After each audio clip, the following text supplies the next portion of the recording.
for Martin Baldwin-Edwards. Can you please introduce yourself? Okay. I'm a British person. I studied at the University of Manchester, where subsequently I was assistant professor. I did my first major piece of research in Athens in the 1980s on the employment situation then.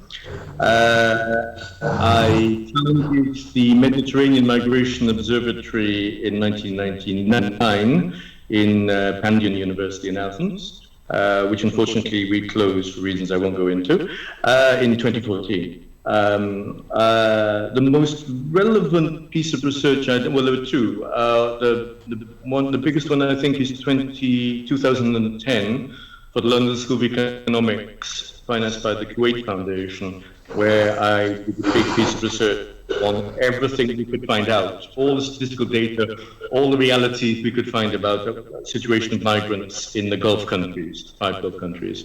Prior to that, in 2005, I did a fairly large piece of research for United Nations on migration in the Mediterranean and the Gulf. I think that's all you need to know, really. Okay. Doros Polykarpou, can you please introduce yourself?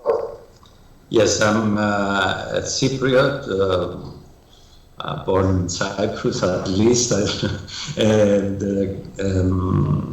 I'm executive director of a local NGO called KISA, Action for Equality, Support and Anti-Racism. My studies are in social sciences.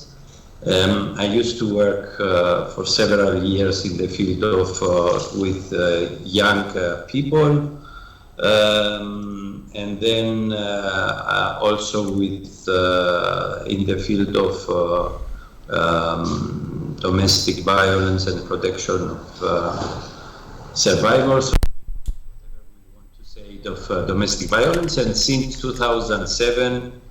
I'm fully engaged in the organization as staff member, and KISA is based in Cyprus. Especially, we have our offices in Nicosia, and we work on with migrants, with refugees, with victims of trafficking. And we do work on several levels. We have documentation and awareness work that we carry out, monitoring the situation in the country and public consultations, try to do advocacy work for improvement for the rights of the people in the country. But also we have free of charge services where people can come and get advice. We intervene for their rights, and at the same time we try from especially important cases when it comes to cases of strategic litigation to take cases to the court and try to use court proceedings for policy changes at the same time. So this is more or less who I am and the organization I work for. Thank you very much. So let's continue with you, Doros. Can you please tell us what is the situation and the state of the art of migrants and domestic workers right now? And we're talking about those infamous or famous special categories of migrants and workers from abroad. We're there in Cyprus, and we have now the COVID-19 situation. If you want, you can start with that, with what is their status right now with the COVID-19 situation. Well, I will try to repeat the question or summarize it, because there was interruption. I want to be sure that I understood you correctly. You asked me about the situation of domestic workers, but also in general of migrants in the country in relation also or in light of the current situation and the COVID epidemic. Is it correct? Yes. So, well,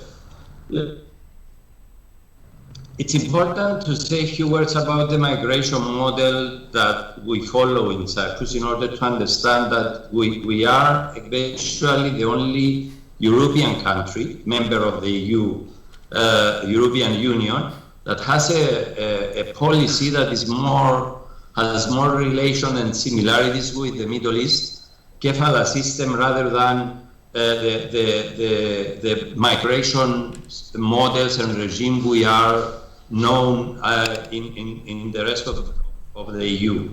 It's interesting because we try to merge the community law with the kefala system, and actually we create some serious difficulties and complications when it comes to the people to understand what is the situation in the country, what are their rights, how they can defend these rights, and so on.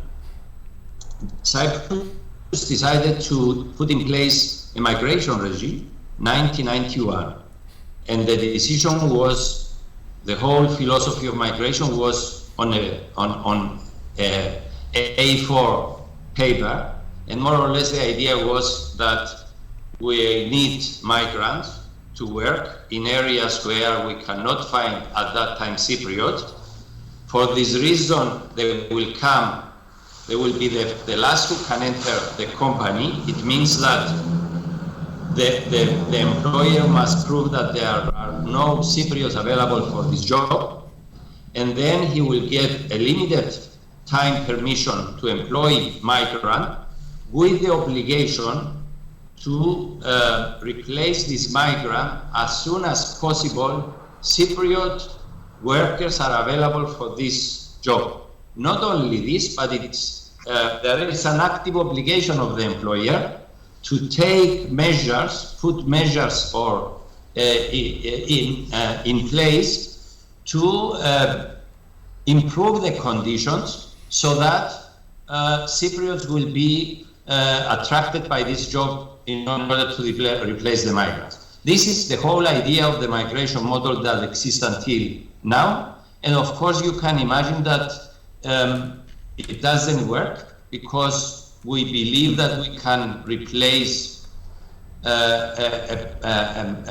let's say, we reach situations where the labor, the female workers in Cyprus, the migrant workers, especially in domestic sector, for example, they reach a percentage of something like 20% of the female labor force in the country. You can imagine that the idea was that we are going to replace every 4 years 20% of the labor force in the labor market, which is absurd from any angle you can take it, from the angle of the economy, from the angle of the productivity, and definitely from the angle of the protection of the human rights of these workers. Now, this is how the system works. The migration regime is not in the hands of the government. The government is administrating the migration system, but the migration system is in the hands of the agents and the employers. Those, they are the ones who recruit the people. Those, they are the one who get paid to facilitate their entry to the country with whatever information they give them, and definitely they are not accurate, the information they get about the situation in the country and about their rights when they will arrive in the country. And of course, they have a very active interest to circulate the people because they get percentage, they get paid from the employer, and they get under the table paid from the employee a serious amount of money. And they need to circulate these people, because if you don't circulate one person, it means you get only once the fee for this job. And because we are a small market, you don't have so many jobs that they increase the numbers. The only way to increase your profit is to replace the people all the time at the same jobs. This is how the whole system works. And we reached a situation, to be honest, where we had a complete exclusion of the migrants in the society. So we have a society where migrants do not participate in any way in the society.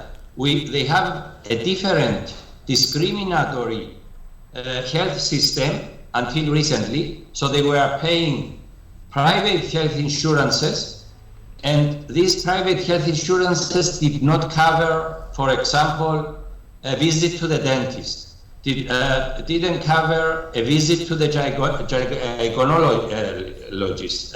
I mean, you can imagine the kind of access to health care they were offered with these private health insurances. People work for several years in the country, but they don't have access to the welfare systems. So they don't, third country nationals who work in the country with a temporary employment permit, they cannot apply for benefits, for example, for welfare or unemployment benefits, because from the moment they are unemployed, they lose their resident status and they cannot apply for unemployment benefits. So they are undocumented in the country. And it's and several other sectors where you have a real segregation. No, the people, they don't speak the language, they are not welcome in the society. To speak about, I mean, the current situation, we need to take in consideration that the current government and the current minister, since the beginning of the year, is running a campaign of demonizing more or less the migrants and refugees in the country. So refugees, they are portrayed as people who are affiliated to terrorism, to crime, to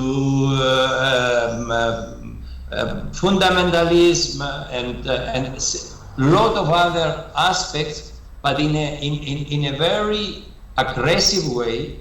That if you see what's going on now in the media and in the social media, more or less, the people are not only excluded in the everyday life, but they feel very uncomfortable, they feel very insecure, because they are attacked on a daily basis, verbally and sometimes also physically, after this hostile climate was created in the society. The COVID found these people, and especially the domestic worker, completely without support. So the plans set up by the government, there was no hint, there was no provision about the special situation of domestic workers. For example, the benefits, they were, if you have a company and you terminate your, because of COVID, you had to terminate the activities of the company, you could have, the employees can benefit at least for some money during this period. Domestic workers were completely excluded from these benefits. Domestic workers who were living in, they were locked and they were not allowed to leave the house for 4 or 5 months, because the people were afraid that if they go out and they return back home, they will bring with them the virus, and then it's going to be dangerous for them. Even if they didn't have vulnerable people in the family, they thought that it's better not to allow them to leave the house, and they stay in the house for several months. If they were living out, they would tell them, don't come to the house for 4 or 5 months, but they were not getting their salaries because they didn't work. Let's forget the many undocumented migrants and many undocumented women who worked, who were not even able to move, because the only way, as you know, to move during this period, it was either for one very specific activity, to go shopping or to go to the hospital, or for very central once a day, or to work. But these people were not able to show a certificate because they were undocumented. They were not able to show any certificate that they have, that they can go to work. And for this reason, the majority of them, they stayed without money, they stayed without jobs, and they stayed without any support of the government. To be honest, we had very difficult situations, very, very difficult situations. The only reason I believe the people managed to survive is because of the solidarity among them. the communities, they created and they responded immediately to this situation, and they organized among the communities solidarity activities. So they collected the names and the addresses of the people, and they were bringing them food or other medicines or whatever in a way so that the people, they will manage to survive, because they were completely excluded from any support from the government. In the contrary, and I will finish with it, we had another issue to face during this period. The police took advantage, in my opinion, of this COVID situation, and they showed a very aggressive attitude and behavior towards migrants. It was unbelievable. In the rest of the city, the patrol by the police, it was done with normal police forces. In the old city, where the migrants are concentrated, the police who made the patrols, it was the anti-terror unit, and we have several complaints by migrants that they were feeling that they were terrorized on the street, they were humiliated on the street, and they were attacked physically. Some of them we reported already, we filed complaints about these people already to the independent authority for complaints against the police about the situation. Sorry, I know I spoke a lot, but this is more or less to give a picture of already the very difficult situation, how it was nearly made impossible for the people to survive. But thank God that they developed their own solidarity, and we are in a situation more or less that we hope that the society will slowly start again, and the people will be able to gain again their own income to support themselves and their families back home. Thank you. Thank you, Doro, for your very thorough reply. Now I would like to go to Martin. You are listening to Meeting Points, ladies and gentlemen, and I would like to ask, let's take a bit of the origins, a bit of the beginning. What are the origins of the kafala or kefala system in the Middle East? When it started, what was the philosophy and how it evolved, and what is now the situation in the region, starting from Middle East with the Gulf, especially with countries severely hit by the COVID pandemic? The microphone is yours, Martin. Thank you. Well, the origins of the kafala system in the Middle East and all of the Arab countries have this, of course, is heavily disputed. For some people, it's a traditional thing that the foreigners in any Arabic region have to be sponsored by someone who is responsible for them. It's a sort of hospitality approach, according to this analysis. And it simply felt that you cannot bring foreigners into your country and just leave them to their own devices to sort out their own problems. You should be someone should be responsible for them. And of course, this predates the existence of any effective state. So this is a social system in origin which is designed to deal with looking after foreigners. This is one argument.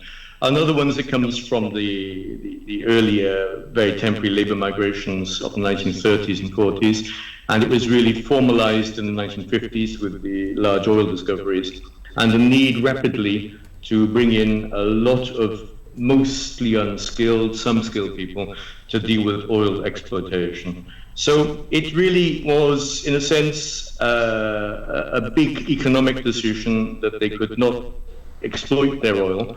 They started off in the 1950s with British and French oil companies, and soon realized that they were going to be ripped off if they carried on with that.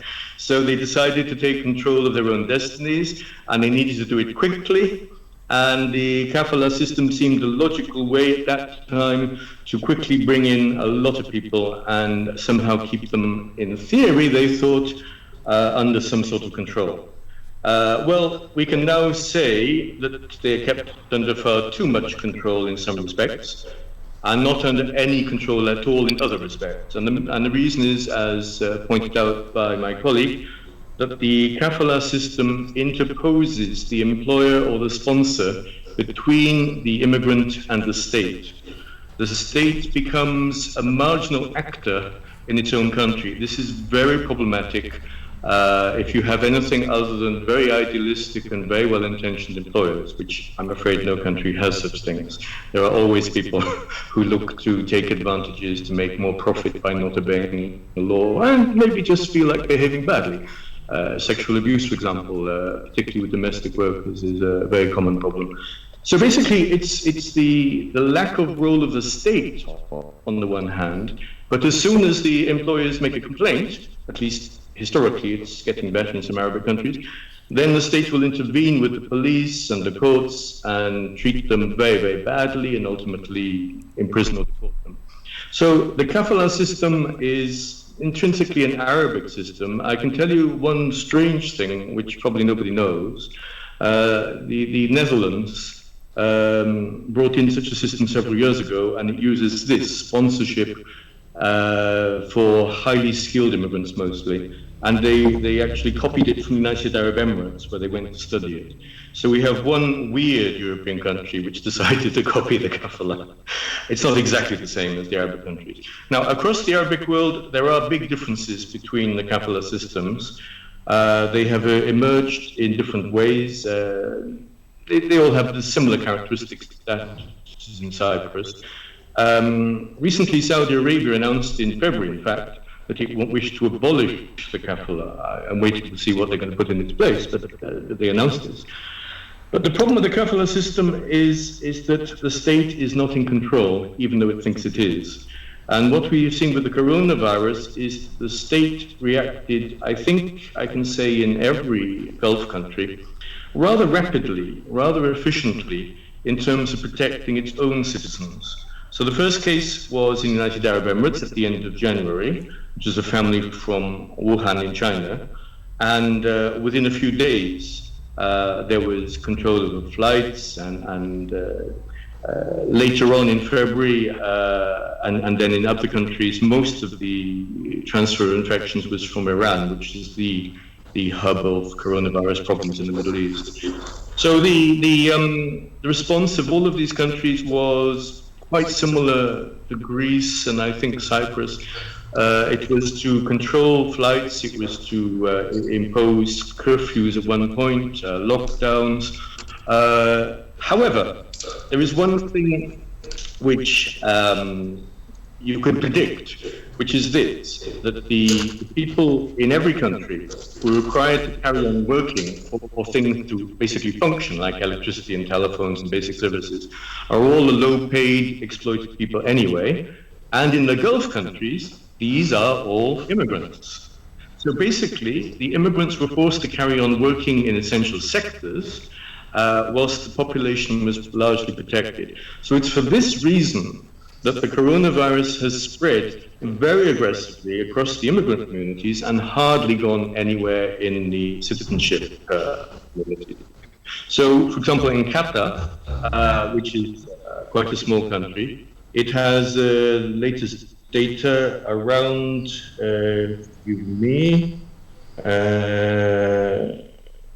around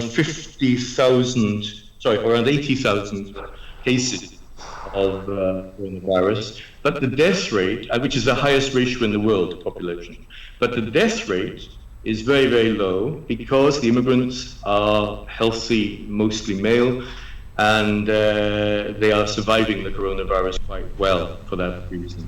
However, the spread of the disease in Qatar and the United Arab Emirates is very widespread because of the presence of labor camps, many of these, which are outside the towns, and they're in very cramped conditions, sometimes even without proper washing facilities and water. And the coronavirus has really spread very rapidly. So the authorities have not managed. They put some of these camps on lockdown. One of the biggest camp in Qatar, for example, was put on lockdown a long time ago. They've managed a few things to protect their country and their citizens, but they've completely destroyed any semblance of human rights that the migrants might have had, even under the Qatar system. Now, under the Qatar system, I mean. Now, the government of Qatar actually did something rather positive at the beginning. It announced that those who'd lost their jobs or were put on short-time working would be paid in the same way as citizens by their company, by law. Well, they abandoned that by May, but they did start off with that as the law. The other countries did not do so, but all are providing free health checks and free medical care for those detected with the coronavirus. They are also in the other countries, Kuwait, Saudi Arabia, United Arab Emirates, they are also requiring the employer to provide, if they dismiss people, to provide food and cost of or accommodation for everyone until they find an alternative job or leave the country. So they have done some of the right things, but in fact those provisions are not being observed because the government is not in control of private sector employers. So in theory they made some attempts to protect the migrants. Some of them are being protected, but a large majority, I think, is not being protected. In terms of leaving the country, again, we see a failure of the system internationally. We see a failure of the home countries of the migrants to protect them. So India and Nepal and Pakistan, which Bangladesh, they refused to allow anyone to return home on the grounds that it would spread the coronavirus there. So they were caught between, even if they lost the jobs, so they were caught between the interests of their home country, which wished to exclude them, and the interests of the country they'd migrated to, which wished to keep them away, at least from the citizens of that country, and maybe not give them work as well. So they fell in between two governments, and many of them have been left without food. They are dependent on charity. There is a lot of self-help, as in Cyprus it seems. There is also a certain amount of charity from the host populations. In one country, in Kuwait, there are reports of a lot of increasing racism, xenophobia, and even increased suicide rates amongst the immigrants. The situation is so bad. So they have failed largely because of the kafala system. I think we can say this. I think they would have done a better job if there had not been the system in place. Okay, that gives a brief overview of it, I think. All right, thank you very much. Now let's move to some other questions. We have about corruption, and we have about access to justice. That was something we were communicating with George the previous days, and actually right yesterday, George, we had a case of two friends where they failed for the 6th time to go back to their country because the intermediate embassy just couldn't facilitate. They went 6th time to the airport, and 6 times, with all the papers, and the 6th time they were sent back. So this COVID situation causes indeed a huge amount of limbo for many people. So you mentioned about, at some point it was mentioned about corruption. So it's an open question to both of you. How does corruption work in this situation? We said about the middlemen, the middle persons who they are the middle people who bring those people and they get a commission. There's also access to the police, maybe. How does it work? But can you please, maybe we can start from Doros, why not? How does corruption work from the beginning, where a person wants to travel to Cyprus to work, wants to migrate to Cyprus to work, so he has to contact an agent and private authority until they come, and the duration where they work. What cases of corruption have been detected? I wonder if there's... Yeah, start, Martin. Yeah. Sorry. Well, I can tell you that the situation of corruption in the Gulf countries is caused by what is colloquially called free visas. They don't exist in law. What it is a sponsor decides to make money by bringing in lots of people and not giving them jobs, but pretends that he or she has jobs. Typically even companies are doing this. They trick the state into believing that they are giving employment. They fool the state into thinking that everything is okay, but of course they are bringing immigrants into the country with no work or fake work. And the immigrants then go looking for jobs. Now, the problem is that the immigrants are paying a big fee for all of this. They are without any security. They are technically illegal.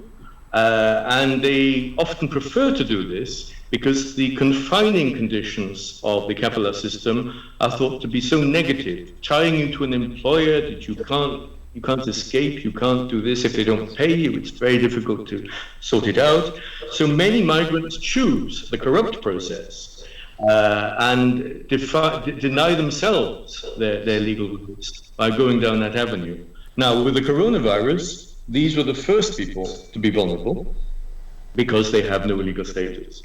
And as my colleague mentioned, they cannot even prove sometimes, maybe they have some fake documents, maybe they can get away with it, but it's even difficult to go shopping in a lockdown or anything like this.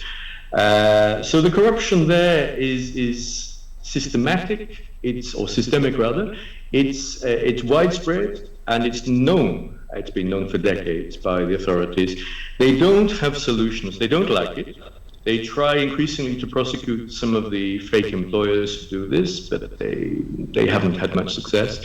They basically focus on the migrants, they decry them as illegal immigrants and deport them. So Kuwait, for example, at the beginning of the coronavirus, dealt with this. There's a specific thing I should mention, that when illegal immigrants are detected in the Gulf countries, they have to apply for an exit visa and pay. The whole thing is very controlled in this artificial way. So Kuwait decided that the best way of getting rid of the illegal foreigners was to give them an amnesty of sorts, that they wouldn't be prosecuted, and also it released quite a lot from, I think, about 28,000 applied for this, at least quite a few from detention for illegal residents, and paid for their flights home. So Kuwait actually made a sensible attempt to deal with that at the beginning. The other countries have not done that, mainly because they couldn't. United Arab Emirates has got into big arguments with India and Pakistan, threatening them with the future of labour agreements, that they'll have problems if they don't accept the return of their citizens. Recently, about a month ago, maybe less, India and Pakistan have started relaxing the return of their citizens. So it's slowly getting sorted out, but basically the corruption just made the kafala system worse. That's the answer to your question, I think, and it is widespread, very, very widespread. I want to transfer now to Doros, if you can hear us. Yes, you can. Yes. Doros, you can. Right, great. All right. Very well. Okay, the question is twofold for you. First of all, if you can tell us how does this cycle of corruption works, which are the stages and how does it work from a moment a person wants to apply to come to Cyprus with the middle person, with the middleman, and also what are the accusations, because we see on social media, and unfortunately sometimes by mainstream politicians, that specifically NGOs, they are accused of being part of the corruption cycle. Lawyers are being accused to be part of the corruption cycle,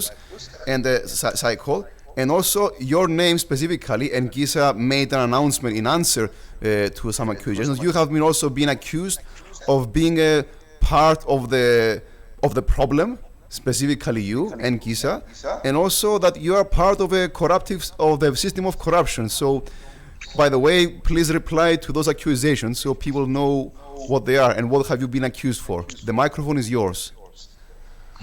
Well, I will start with the last one and try to make it very short, because the other is more important, to speak about the corruption in the migration system.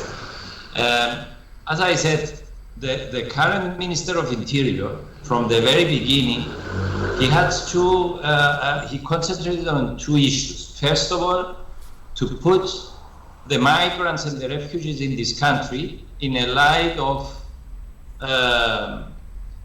let's say, criminality, that they are involved in crime, that they are a threat of our culture, a threat of our demography, that they are just a tool that is sent to Cyprus, to connect them to the problem with the Cyprus problem, that the migrants and the refugees, they don't come for their own interest to Cyprus, but they are sent by Turkey to use them as an army against in the conflict or against the Cypriot. I mean, you can imagine that these theories. So within this was one strand. The other strand was, of course, to attack NGOs who defended and who were critical, and they had the ability to respond to these accusations. And it was very simple for us. For example, the minister said 2 times in television without, I would say what we did afterwards about this. He said, for example, that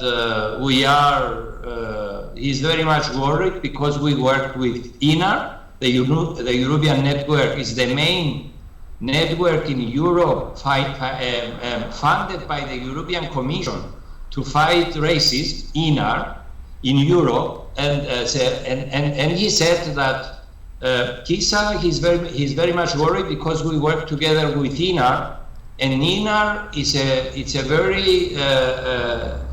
INAR works very closely with the Muslim Brotherhood, and because of this, we are more or less in the hands of Erdogan, because the Muslim Brotherhood are supported and work together with the Turkish government, which means that through this network, we are controlled more or less. He said it openly.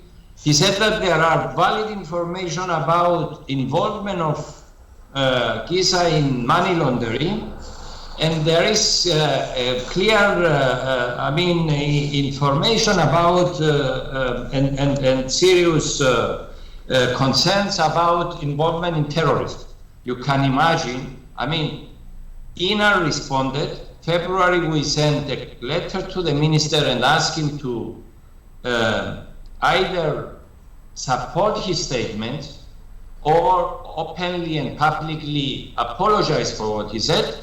And until now, he is silent about his accusations. From time to time, he comes up again with a similar accusation, but he keeps silent. So I can tell you that the decision, at least from Kisa, and we are very, we are going to take the case to the courts of Cyprus, because we are an NGO that we work in full transparency. We have anything to do with any, let's say,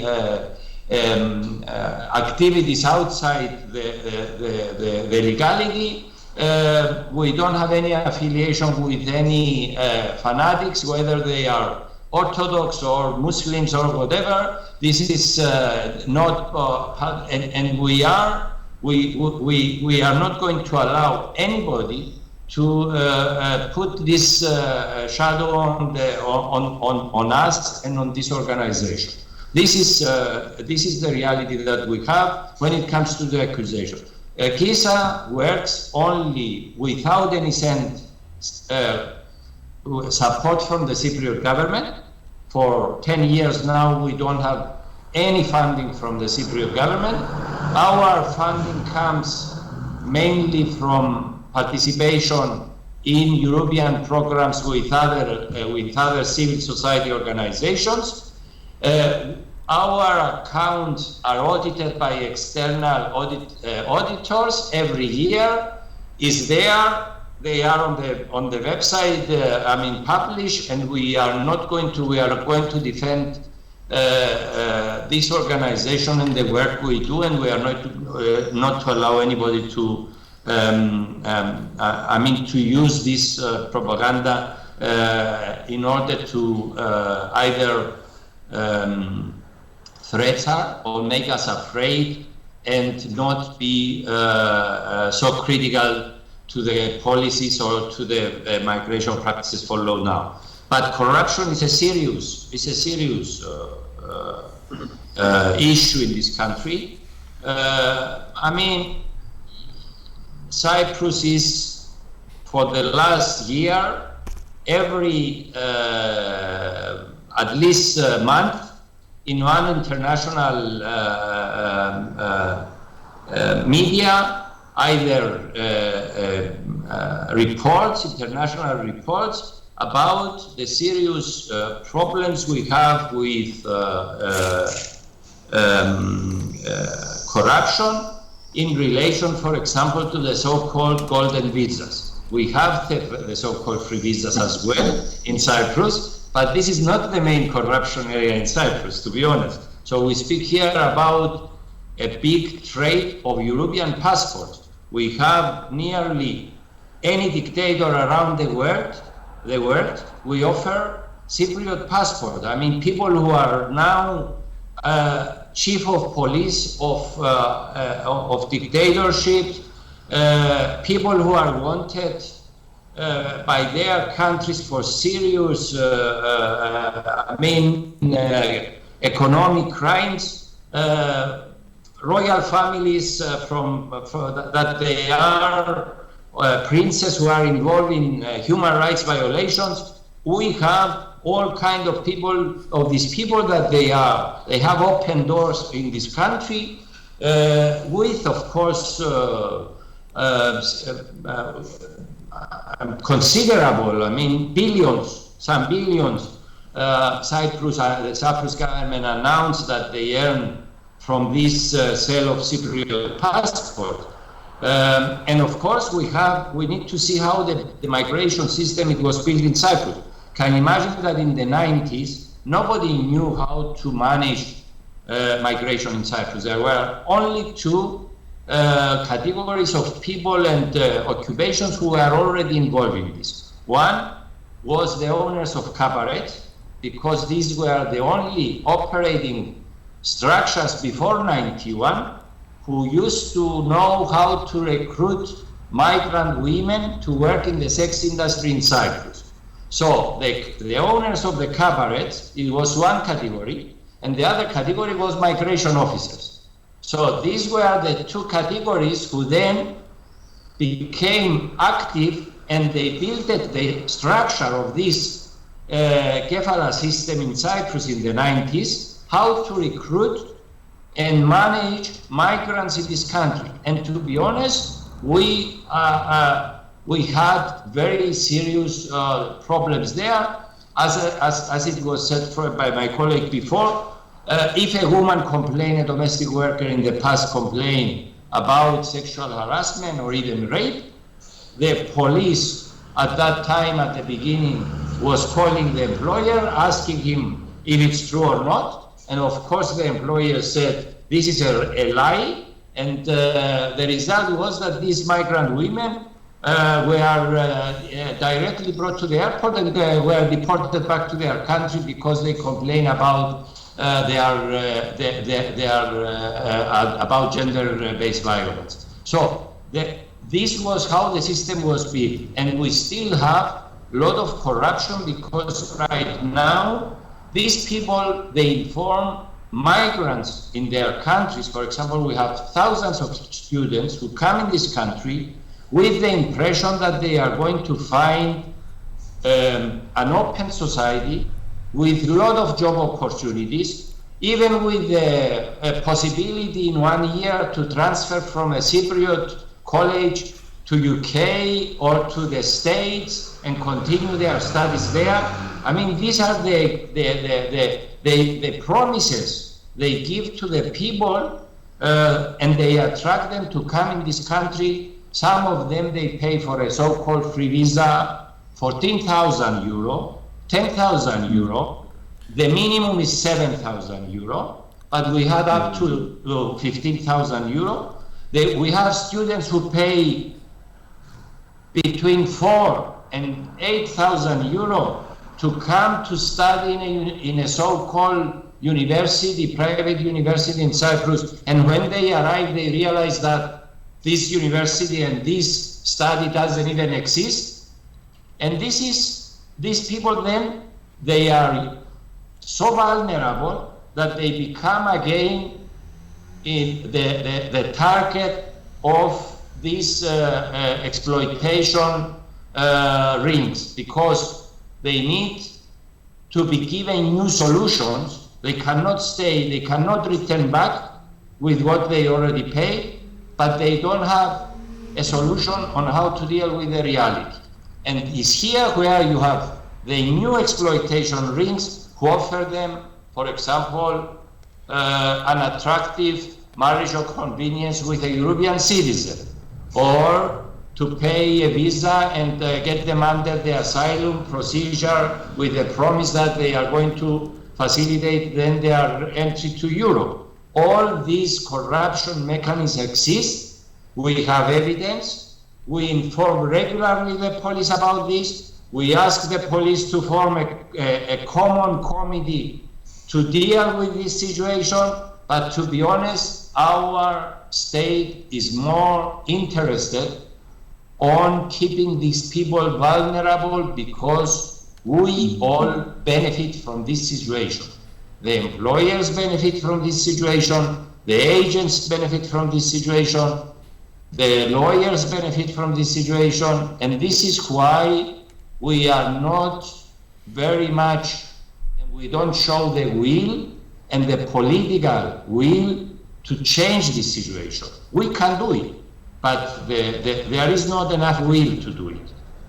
Before we go to the follow-up question, I would like to say, Doro, that you make me slightly sad and embarrassed. That's the one thing. The second thing I would like to ask Martin, do you have any comment on what has just been said, or have you experienced from your side or personally or from your colleagues in NGOs any of this kind of chaotic harassment situation? The microphone is yours, Martin. I'm not working currently with many people involved with the Gulf countries. I must admit I've not been very well informed on Cyprus, and I feel rather ashamed as I'm in another Greek-speaking country. I didn't know these details, so I'm very grateful to have heard them. I think the situation generally with the coronavirus and immigrants has been that it exaggerated, it increased all the inequalities, it made things worse, and I was initially optimistic that because it made things visibly worse, there would possibly be a chance of correcting things, of having a legitimate debate about it.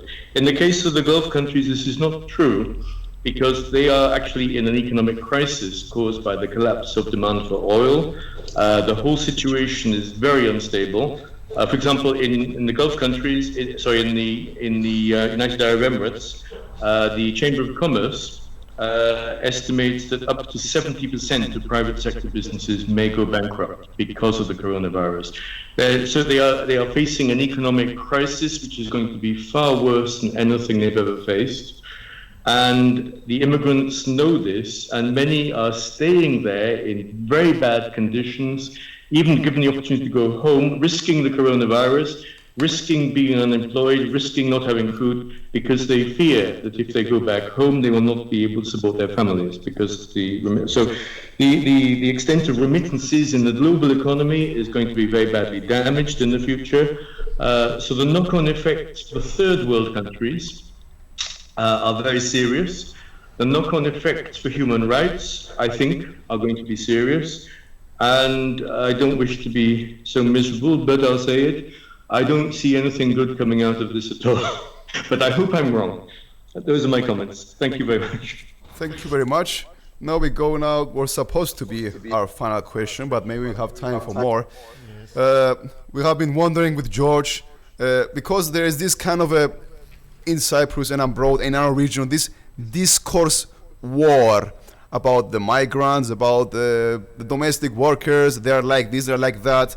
And the discourse war extends to accusations and some declarations by the ministers, in our case in Cyprus, of Mr. Nouris to Kisa and Doros. But the big question is what are the gains of those accusations? Or the political gains, if there are such political gains? What kind of gains is this a discourse war and accusations? What that, for example, the Minister of Interior gains from accusing Kisa and Eudoro? What are the gains?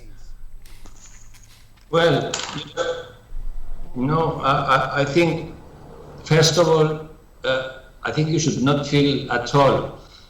It's not easy in a country that it was seen as a small paradise for people who come from outside, and they come to something like 4 million every year in this country, to see these hidden realities. Believe me, even Cypriots, the vast majority of the Cypriots who live on a daily basis in this country, they, and you are aware of this, I think it's not completely different than in the Middle East, they are not aware of the realities of these people. These people, the migrants and the domestic workers, they live in their own world and they are excluded. You know, when the media speak in this country about domestic workers, you will never hear the voice of those we speak about. There is no such a thing. This is a serious problem because the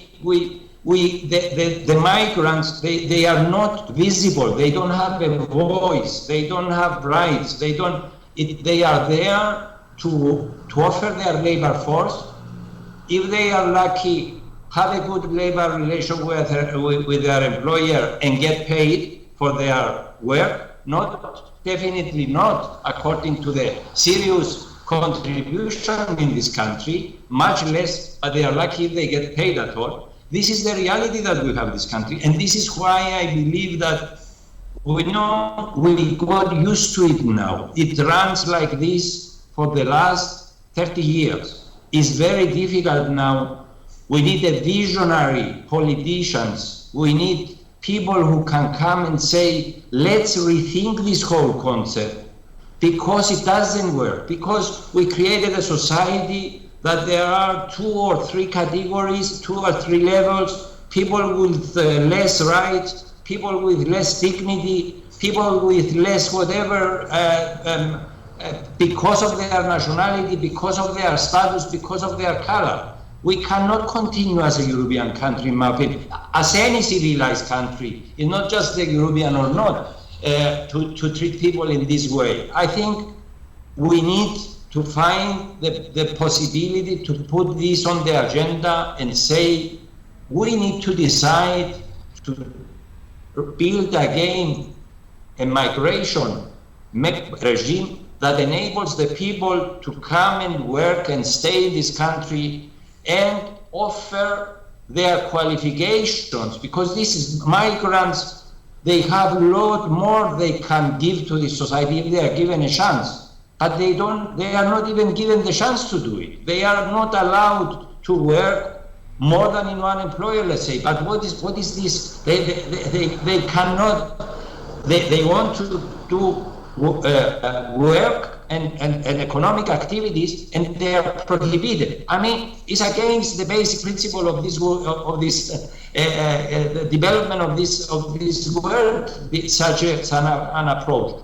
But this is a reality, and I think the problem we have right now, what you said, is that on one hand, we have to defend a very difficult situation, because it's true that the governments, I don't know, in some countries, for example, in Europe, they offer regularization during this process. They treated the people irrespective of their status equally, and we had the opposite direction.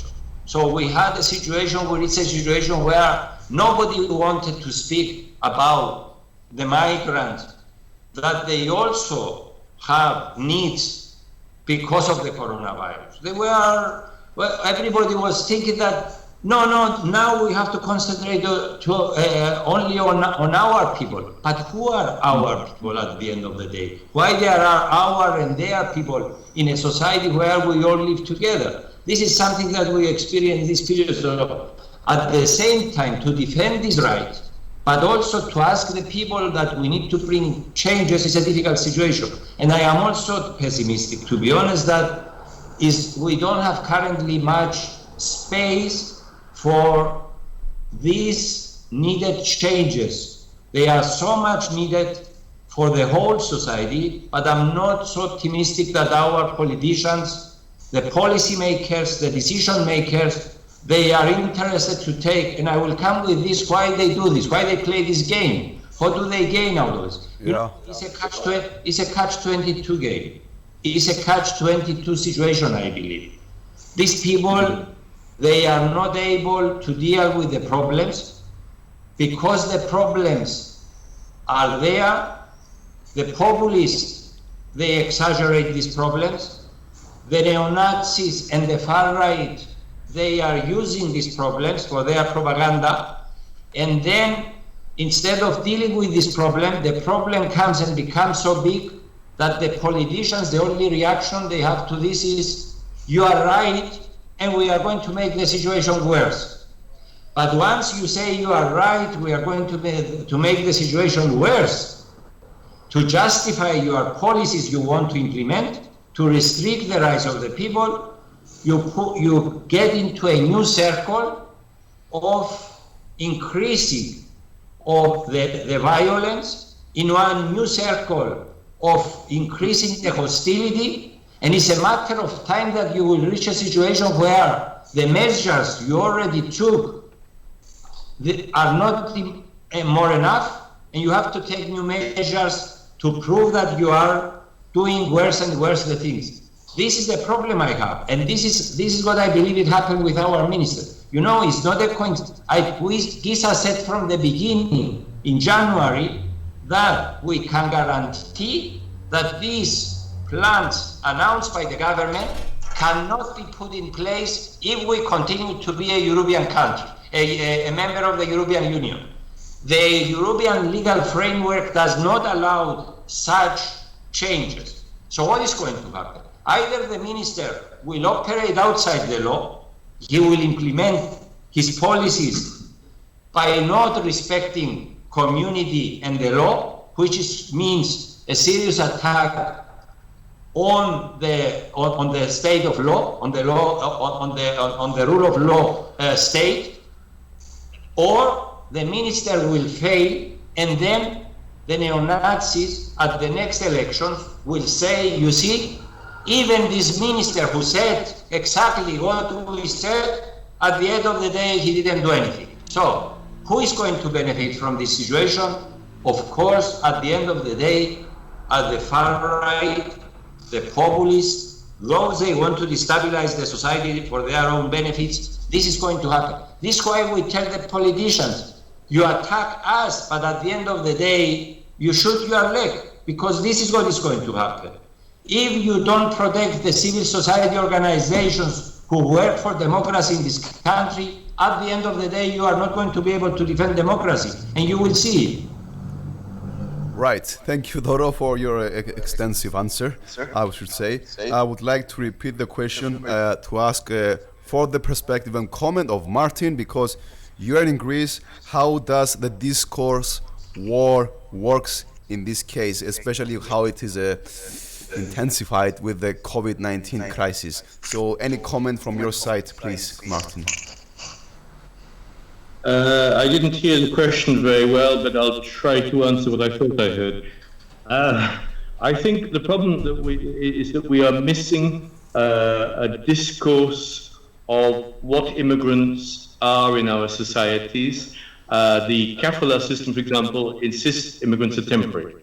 I showed in my research 10 years ago that almost 1/3 of the immigrants in one country, we didn't have data for others, had been there for more than 10 years. Now, in my view, I think if you live in a country for more than 10 years, you have some sort of degree of settlement and permanence, you've somehow fitted in. If you live for more than 20 years, definitely.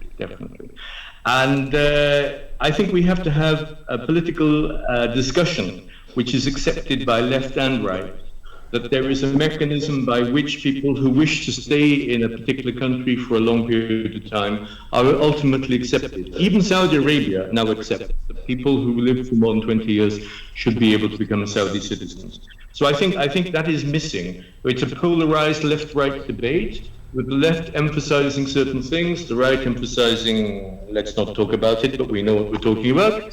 And I think there isn't a general debate about how we view immigrants, because it's become so contentious. I think that's part of the problem. The kafala system makes it worse, but the problem is there in every European country as well. So it's not only the kafala system. It is about global trends in politics, that we have lost the capacity to make reasoned arguments, and everything is an ideological belief, whether it's left, right, or whatever. So that's my take on that, if that helps. And since you have the microphone, could you please say your concluding remarks? And because we need to conclude at some point, please. Martin? My, con- my conclusion is that we have exposed with the coronavirus incident all the defects of the world. We've exposed all the injustices. We've exposed all of these problems. We've revealed that one or two governments managed it quite well. Astonishingly, the least competent seem to be the Anglophone countries, which decided to do almost nothing at the beginning, then showed extreme lack of competence. But the reason, of course, is that these are predominantly rather right-wing establishments which prioritize money over people. I think, again, that's part of the debate we need to have, a debate on people rather than money, because the money debate has failed completely. We haven't even done well with that. We may as well turn back to people. And immigrants are a big part of the economic process. They are absolutely vital to every single country. In the Gulf countries, where they form as much as 90% of the workforce, they are absolutely essential. And it's astonishing that these countries carry on with such enormous proportions of immigration, and yet there is so little progress in human rights. But that's my conclusion. We need to focus on what we learned from the coronavirus and try and get some benefit out of it, even though it's quite difficult to do that. Thank you very much. Thank you. I'll transfer now to Doros for your concluding remarks, please, before we finish this interview. I will start with your favorite expression. I think the status quo cannot be maintained in relation to migration.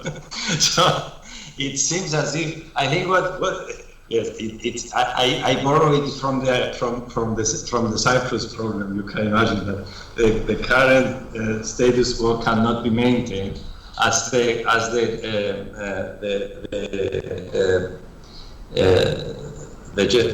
general director of the UN said to the two leaders. I would say that we are at the situation where we need, despite the difficulties we have, we need to really, think how we can deal with a situation that is a phenomenon that we cannot ignore. We are going to have migrants, we are going to have refugees in all the societies. Is not a phenomenon from yesterday. It's a phenomenon from the very beginning of this humanity. Is a phenomenon that is going to accompany us, and eventually is going to be more intensive in the future as well. And we need to find ways to offer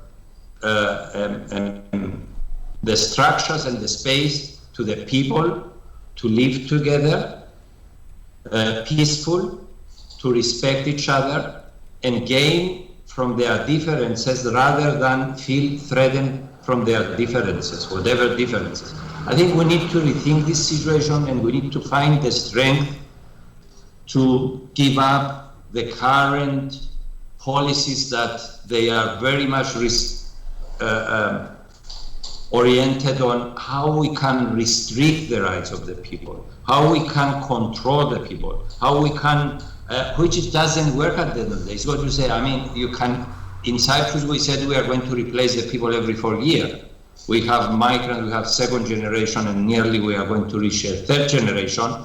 And these people, they still have a visitor status in this country. Okay, hospitality in this country was a very important word, but such a hospitality that we have migrants for 20 years and they cannot become a permanent and equal part of this society is a misunderstanding of this concept of hospitality, in my opinion.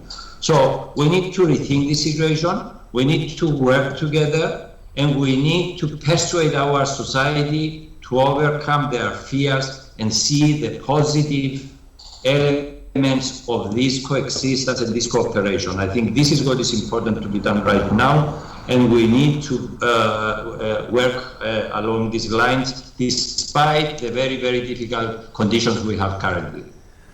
I would like now to thank you both for your participation and your contribution and for the lovely discussion. Martin Baldwin-Edwards and Doros Polykarpou. I would very much love to thank George for being next to us and being the demon of the technical issues. And we had a lot of technical issues, believe me, today. And also George Konstantinidis, that has been helping us a lot. Panagiotis is getting ready for your show. Ladies and gentlemen, you have been listening to the third installment of Meeting Points. I am George. No, you are George Nicolaou. I am Orestes Tringidis. Thank you very much, mate, and for your lovely questions. They helped a lot. So, gentlemen, and everyone who listened, thank you very much and have a great day. Thank you so much. Thank you very much. Πάμε τραγουδάκι. Κασπάτσο, Massive Illusions. Vámonos.